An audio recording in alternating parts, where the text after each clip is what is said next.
mayroon din sa kapila, no, yung makakaliwa na grupo. Tuloy pa yung bantay doon. Siyempre, yan yung mga grupo kadalasan na nanggugulo. Yan. May dagdag puwersa.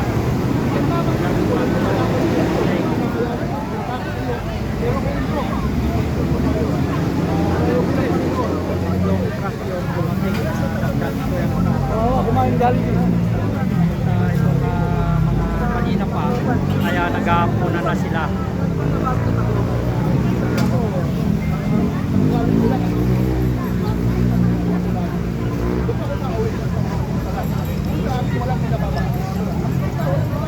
So, tudo pa rin yung bantayan doon sa kabila. Dito naman yung entrance gate ng Senado. Yan. Yan yung entrance gate ng Senado. So, napalibutan ng pulis. I-impeach si BP Sara at si Senator Bongo at si Senator Bato. Yun lang po talaga. Grabe, naging matatag lang po ako at saka sinabi ko kayo, Lord, huwag po akong pabayaan. Dahil hindi biro-biro ang mga kalaban ko. Totoo lang po yan. Kasi unang-una, hindi ko alam kung si Grego Belgica itinalaganita ka hindi ko sa PACC. Nagpakaawa ako sa kanya. Sabi ko, may taning na yung buhay ng nanay ko. July yun. October 2019 naman. Ilang buwan nakapagitan. Hindi man din naawa sa akin. Kaya, yun lang po may share ko. Pero, hindi po ako natatakot. Kung gagawin silang masama sa akin, siguro hanggang doon lang ako. Pero hindi ako natatakot na ipaglaban ang katotohanan. Donald pa lang, tinatago niya na sa taong bayan. Grabe ang kakapal niyo mga DPWS.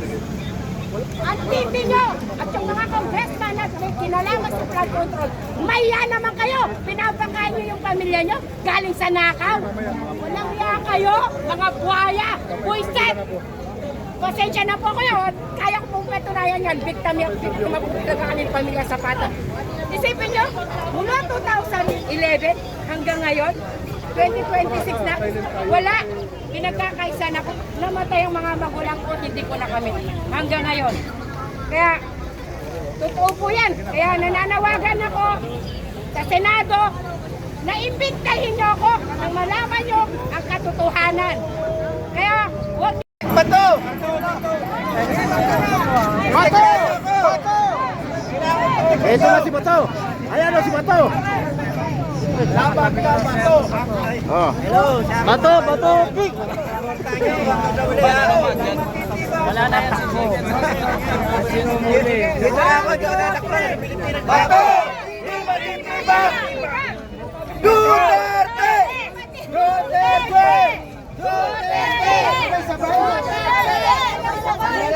Sabay-sabay natin. Bato, di matitibag. Bato, di matibag. Bato, di matibag. Tibag. Si Bato, inabol ni Kaysa kaya plus ka, pagdating po sa sila. Hindi.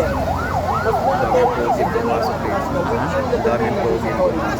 Kaysa sa NBI, wala pong pakialam ang NBI. Shout out, may glad shout out sa kanila. Wala namang nangyayari. Mga ka-Suri DDS, Duterte, at mga, siyempre mga trolls, may glad shout out sa inyo. Hindi tayo makakaaway, loban ko. Tatawagin ng Senado. At hihingi ng tulong sa kanila. Pero bago sila hingi ng tulong, hindi mo na tayo. Oo, siyempre, bait tayo din. Sa mga kasing Bait tayo mapalubugin ha. Oo, no. Okay, nalaman ka, meron ka na pinagpulubog dyan ha. Bago pa nalaman kung meron mga nakapasok na dyan ng mga terorista, bangay at yung mga ganyan, military police hindi yung NBI. How about doon sa naging positive result sa gunpowder ng driver ng NBI? Ini-comment ko sir. O, yun yung sinasabi mo lang. Ano kaya resulta doon sa gunpowder? Ginawa nila.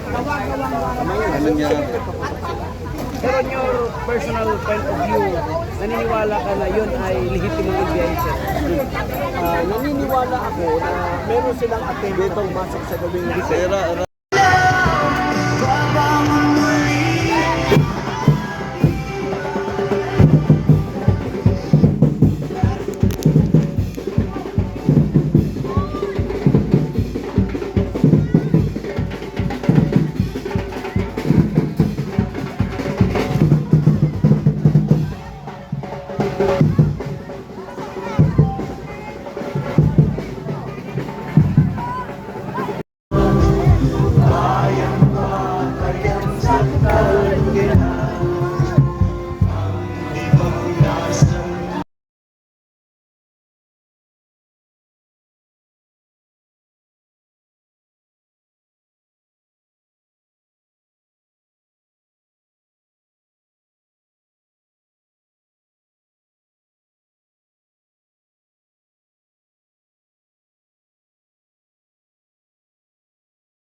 Pinanamana po namin yan noong panahon ni Tatay Digong.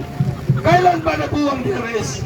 Nabuo ang grupo ng DRS, Duterte Rider Supporter, noong panahon na kinidnap si Tatay Digong.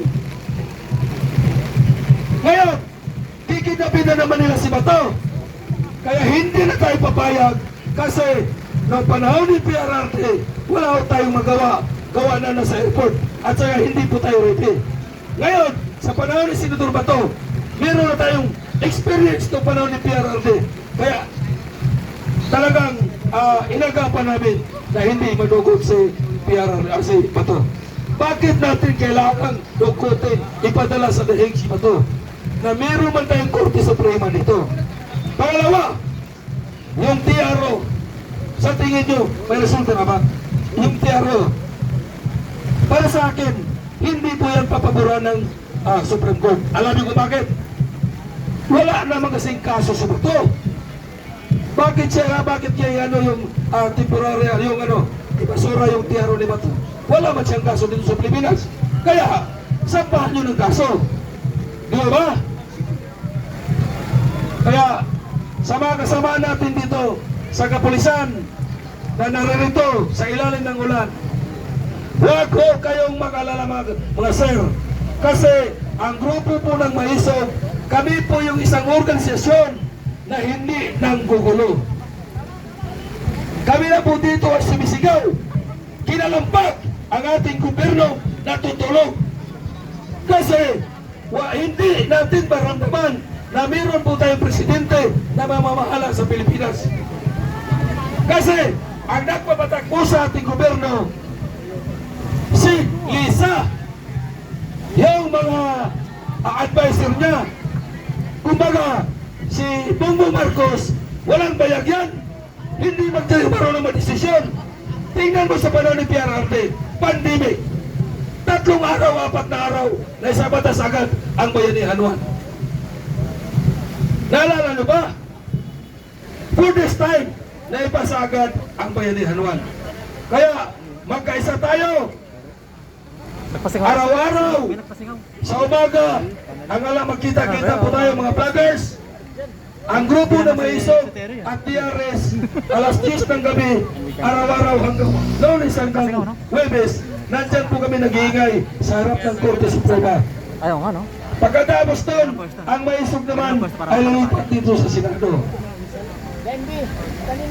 Kaya, ipagdasal po natin ang hinaing ng taong bayan, lalong-lalo na sa ating Magic 13 na mga senador, na sana isa sa inyo walang bibitaw. Kasi pag buo kayo, pagdating sa impeachment, kayo ay upo ng senador judge, sigurado 100% panalo tayo dahil walang impeachment na magagawa. So hanggang dito na po ako. Basta para sa Diyos, para sa bayan, at para sa kapwa, mabuhay po tayong lahat.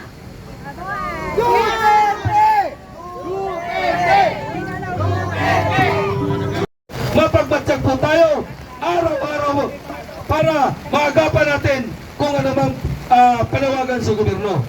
Kasi kami mga DRS, isang chat lang sa amin, nandyan ho kami. Katulad nung galing tayo sa House of Representatives noong nagarang Lunes. Pagdating ng alas 4, hindi pa tapos yung programa sa HOR. May kailangan ng tulong namin. Kaya kaming DRS, diretso na rito. Walang kain. Walang kain. Walang matulugan sa gabi. Nakatambay kami 3 gabi, 4 na araw. Kaya maraming salamat sa tumulong sa amin.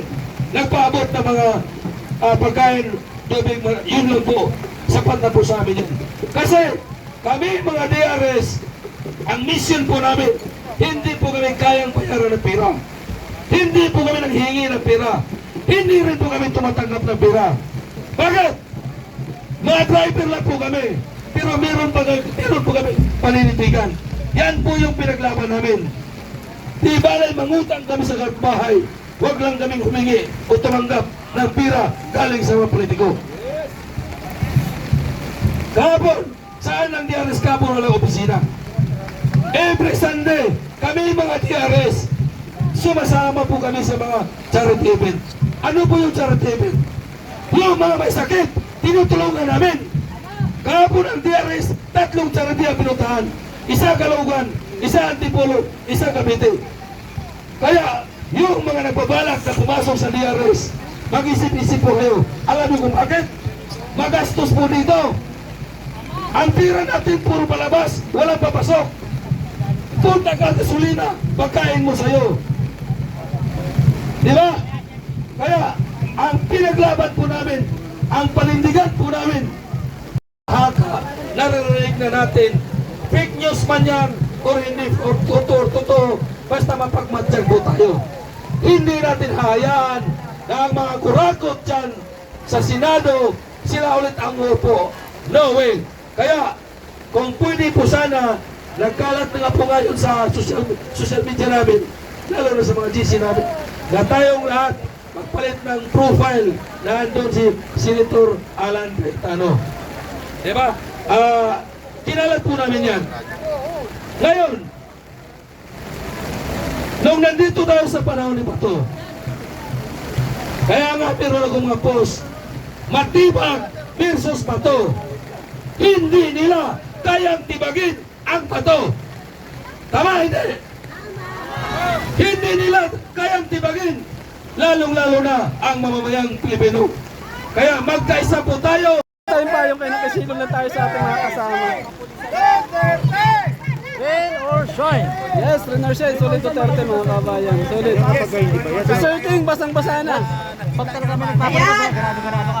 Oo, siyempre. Oo, no? Eh, paano kapag mag 1K pa yung palipad? Oo, hindi na sila titigil. Hindi na ako magpapayong. Sayang, ano, sayang eh. Pagpapahiwatig ito na ito dapat ang pagtulang pansin ng ating gobyerno. Malawakang pagpahana naman ang mangyayari. Suporta sa ating live ngayon. Kawawa na naman ang mga Pilipino na nasa laylayan.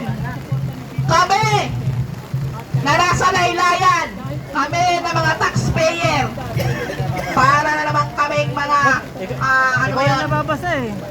Ikaw ang nababasa. Mga pulubi. Dapat pinapaliparan ng nababasa. Nahihingi ng tulong. Kasi may pambiling gamot siya.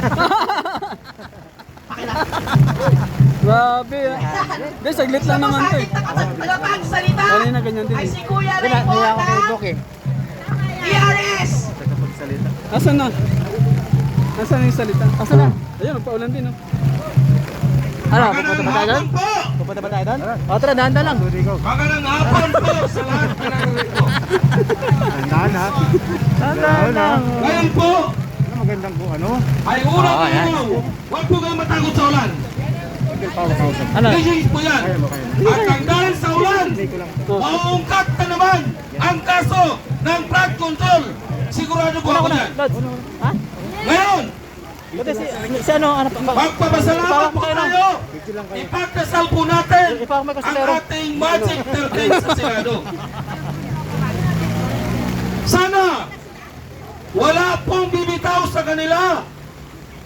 At kung pwede sana, madagdagan pa ang ating Magic 13 sa Senado. Alam niyo po kung bakit? Pilit po nilang isusulong. Actually para sa akin, yung impeachment talagang wala na yan. Lusaw na yan. Pero bakit nila pilit na papalitan ang liderato sa Senado?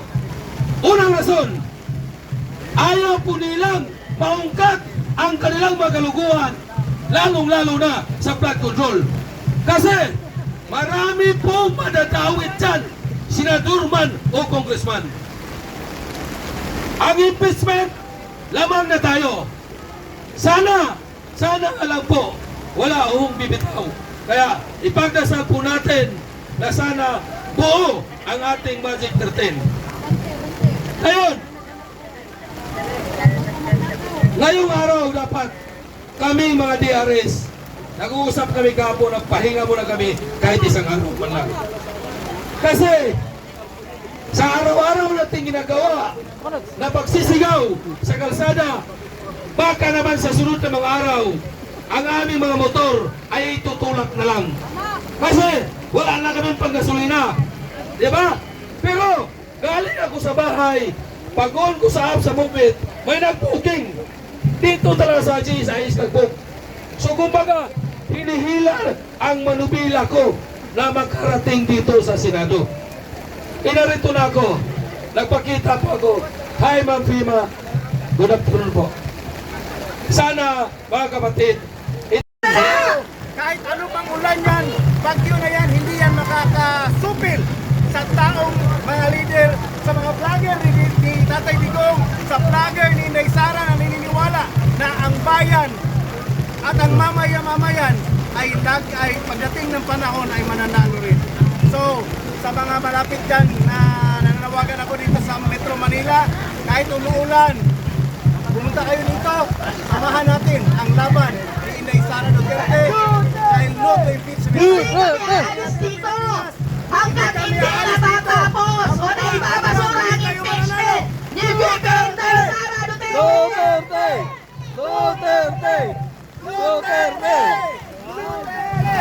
Solid support pa rin, no? Kahit umuulan, nag-interview pa rin sila, oh. Ati ba yun? Salamat kayo, may payong kayo. Kawawa na naman ang mga tao sa Quezon City! Duterte! Dito sa Maynila, lupok na naman sa baha! Ang lakas ng ulan po, grabe. Magsuswimming na naman kami! Pihado mamaya pag-uwi namin! Sabi po ka naman ng baha! Ang sarap talaga ano? sa liig ng Surfing. mahigpit ng mga magnanakaw na buhayak yan! Dadaan na. Oh, dadaan. Oo, walang gagalaw, ah. Wala, basa. Wait lang, ulit. kawawa po tayo. Lahat tayo may mga anak, di ba? Yung mga anak nyo, pag may mangyari, may kaso, dadalhin ba kayo doon sa ibang bansa? Huwag tayong gawin yan. Mali yan! Mabuhay ang Pilipinas! Mabuhay ang Bangsamoro! Mabuhay ang mga senador! Mabuhay ang mga congressman! Na nakikinig sila sa tama! Mabuhay kayong mga pulis military! Sanay, niling na isisilaling namin dito. Prambam, butong sambayahan. Nandito sa puso ng pinagdala si Princess. Nandiyan yung mga kapatid natin na magpinagpang taon. Now, ini-tribe Christian bilang chairman sa Muslim Christian Solidarity. Nananawagan po kami sa ating gobyerno, si BBM, sa demokrasya natin, na ibalik si Tatay Digong dito sa ating bansa, mahal ng Pilipinas. Kung may problema man, dito tayo magkorte para malaman din natin kung anong pagkakamali. Bawat isa sa atin, hindi sa nung dinala. Mismo tayo mga pulis, hindi natin maiintindihan kung anong nandun sa tayo. Hindi natin alam. Di ba tama ba o mali? Kaya mga pulis namin, kayong saligan ng katotohanan, kayong saligan ng ating bansa, sundalo, pulis, sila sa mga NBI. Bakit tayo makikisawsaw sa gulo ng politika? Bakit tayo makisawsaw? Hintayin natin. 1 year ngayon, magpapalit tayo ng presidente. 1 year lang. O di ba? Kung ayaw natin dun sa ibang presidente, huwag natin ibuto. Iyon ang sakit ng loob natin. Bakit tayo nilali doon? Bakit tayo complete na? Thank you very much. Inshallah, mananalo si VP Sara, Vice President of the Republic of the Philippines, sa kaniyang mga kawain. Salamat VP Sara sa iyong ginagawa sa ating Pilipinas. Alam namin na maagam yung binabato sa na hindi totoo. Kaya nagpapasalamat pa rin kami kaya kasi nangyas ni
hello, hello.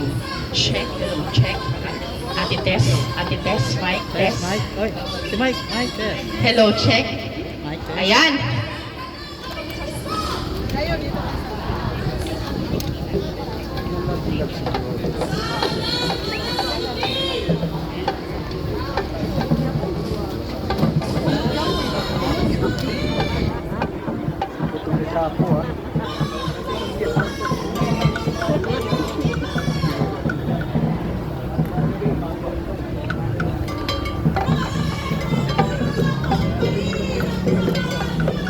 Ngayon po ay ika-15 ng Mayo.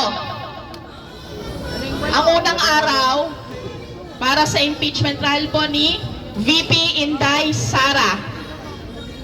Wala po tayong ibang hangad at dalangin kundi ang maibasura ito. At panalangin din natin, hilingin sa itaas sa ating Panginoon na ang 13 senador na nasa majority block 13 ay wag pong bumitaw hanggang dulo ng laban na ito. Atin pong idalangin at kapit kamay po tayo na humiling sa itaas na ito ay tuluyang maibasura nang matapos na ang paghihirap ng kabilang panig. Nagdidiliryo na ho sila sa totoo lang. Diba? Kasi ito na yung huling paghain nila. Sa oras na basura ito, nga silang lahat. Pupulutin! Kami nakita tayo dugong, yung government na Don Zamoro, naka-autonomiyang ban, ilan yung dumaan ng Presidente ng Pilipinas, na hindi naka-autonomiyang ban, nagpapatay ng sundalo, polis, kami mga Muslim, doon sa Mindanao. Pero ngayon, di ba, nakakaitindihan tayo mga pulis, sundalo, military, civilian, dahil Zamoro, ibig sabihin, lahat tayo government, Bang Zamoro region, Philippine government, magkakaibigan tayo, magkakapatid tayo. Kayo ang tinitingalan namin. Kaya yan ang pagmamahal namin kita tayo digong. Dumaan tayo sa demokrasya. Hindi namin sinasabi na taga-Bang Zamoro na kundi maging responsable, matuwid at mapagmahal sa bayan. Naway magsimula ang pagbabago sa pili, gawain at pakitungo sa kapwa. Pagpalain mo ang aming bansa ng pagpalain mo ang aming bansa ng pagkakaisa, katapatan at tunay na kapayapaan. Namin inaalay ang aming pag-asa at laban para sa kabutihan ng aming bayan. Amen. Amen. Salamat bayan. A'udhu billahi minasyaitanir rajim. Bismillahirrahmanirrahim. Alhamdulillahi rabbil alamin. Ar-Rahmanir-Rahim. Malik yawmiddin. Iyyaka na'budu wa iyyaka nasta'in. Ihdina as-siratal mustaqim. Siratal ladzina an'amta 'alaihim ghairil maghdubi 'alaihim waladdallin. Diyos, kapit-kapit ko ako. Lumapit kami sa iyo, asa, sa gitna ng korupsyon, kasinungalingan at pang-aabuso. Hinihiling na under our rules. Allow me to reiterate that the final decision of the Supreme Court. Serbisyo sa tao! Huwag gawing negosyo! Huwag gawing negosyo! Serbisyo sa tao! And its ruling rendered the official acts of convening as a court, issuing of summons, and remanding the complaint as, for all intents and purposes, nullified. Kaya kinananggaling kanina, ang nangyari sa constitutional duty and constitutional Mahal mo ba ako? power to try and decide Pero mahirap pa rin tayo. Walang makain, walang tirahan Bakit ganito? The acts of the impeachment court, an exclusive sole power to try and decide impeachment cases. Panay sugat sa kamay at makapal na mga ano ang aswit nila. Pwede makadama ng mga luwag nila. Kung tuloy ko ang medisina, walang masana. Pakadalang mga kakuha ng hanggang